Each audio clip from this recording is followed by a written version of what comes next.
Bonjour à tous et à toutes. Très heureux de vous retrouver pour compléter notre formation intitulée Python pour les SIG. Mais avant de commencer cette session, je voudrais d'abord vous remercier pour vos commentaires et vos soutiens qui permettent à cette chaîne de grandir step by step. Aussi, il faut mentionner qu'à partir de cette vidéo, cette chaîne représente officiellement la société JUAP, qui est une entreprise spécialisée dans les applications de jeux et technologies spatiales. Donc on ferme cette parenthèse et on commence notre deuxième chapitre qui concerne les opérateurs.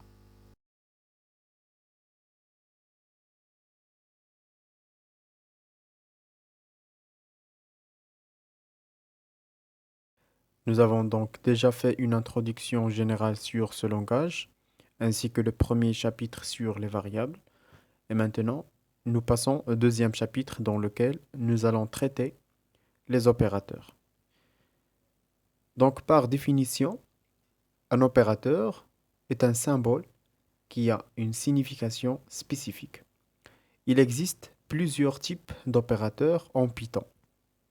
J'ai choisi de travailler sur 5 d'entre eux et qui sont, donc tout d'abord, nous allons commencer par les opérateurs arithmétiques.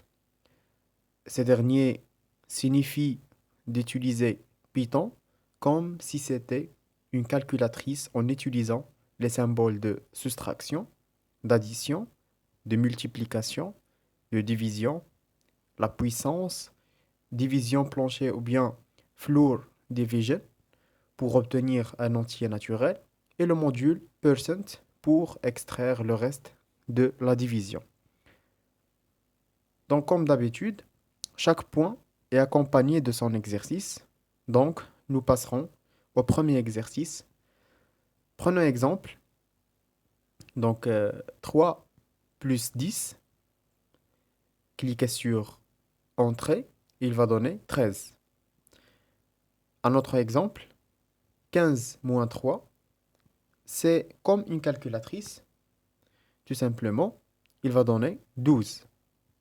Un autre exemple. 4 fois 6. Il va donner 24. 8 divisé sur 2. Il va donner 4. 3 à la puissance de 3 va donner 27. 9, donc on peut appliquer division plancher sur 5. Il va donner l'entier naturel. C'est 1. 9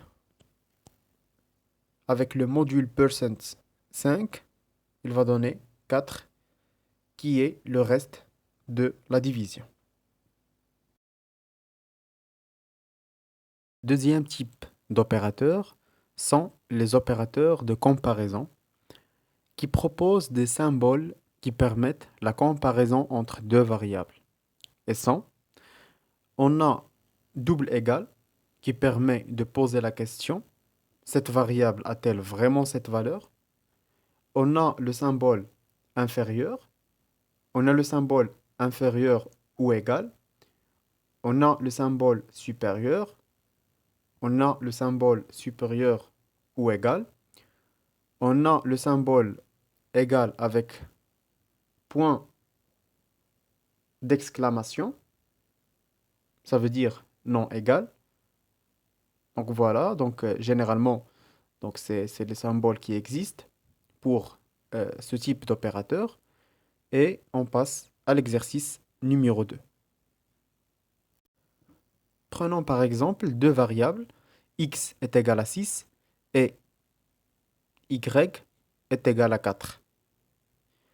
Donc, si x double égale 6, donc la réponse sera true.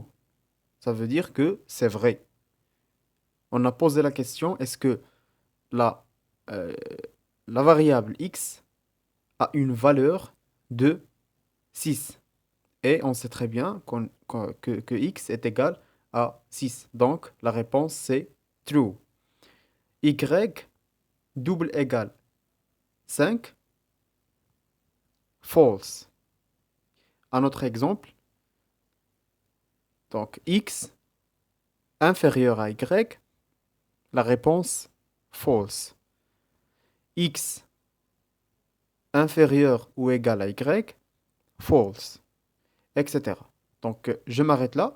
Donc l'exercice est disponible au niveau du PowerPoint. Donc vous pouvez l'appliquer. Le troisième type d'opérateurs sont les opérateurs d'assignation. Ça veut dire de donner une valeur à une variable à l'aide d'opérateurs arithmétiques. Donc, x plus égale y, ça veut dire ajouter la valeur de x à la valeur de y et enregistrer le résultat dans la variable de x. X moins égale y, ça veut dire soustraire la valeur de x de la valeur de y et enregistrer le résultat dans la variable de x. X multiplié égale y, ça veut dire multiplier la valeur de x avec la valeur de y et enregistrer le résultat dans la variable de x.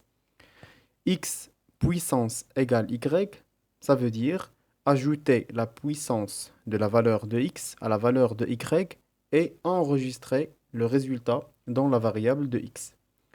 X division égale y, ça veut dire diviser la valeur de x sur la valeur de y et enregistrer le résultat dans la valeur de x.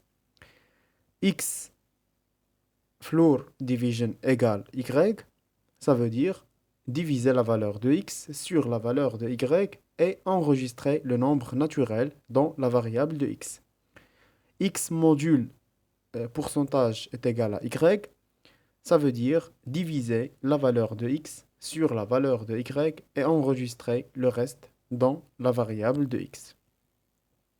Donc pour l'exercice 3, je vous laisse à le faire et on passe au quatrième type d'opérateur.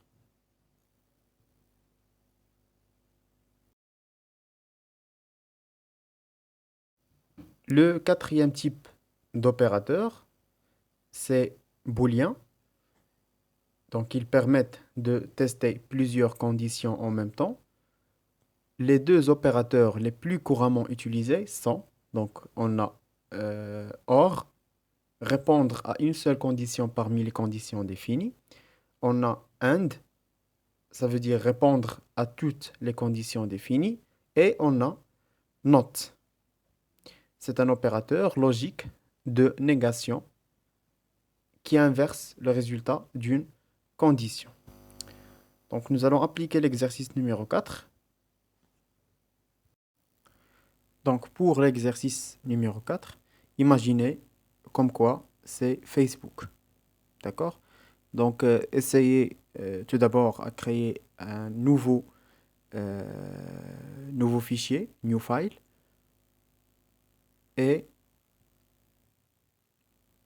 écrivez par exemple login égale, je sais pas, par exemple Yassine, MP, ça veut dire mot de passe, est égal à 1, 2, 3, 4. Et avec if login double égal Yassine and mot de passe est égal à 1, 2, 3, 4, print welcome Yassine in your account. On a dit que and répondre, ça veut dire il faut répondre à toutes les conditions définies. Il faut que le login et le mot de passe soient corrects. D'accord? Contrairement à l'opération OR. Donc, ça veut dire, prenons un exemple, login est égal à Yassine. Le mot de passe est égal à 1, 2, 3, 4.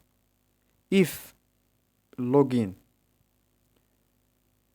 double égale, je sais pas, par exemple Patrick, or mot de passe est égal à 1, 2, 3, 4, print welcome Patrick in your account. D'accord? Donc voilà, donc l'une des conditions a été réalisé.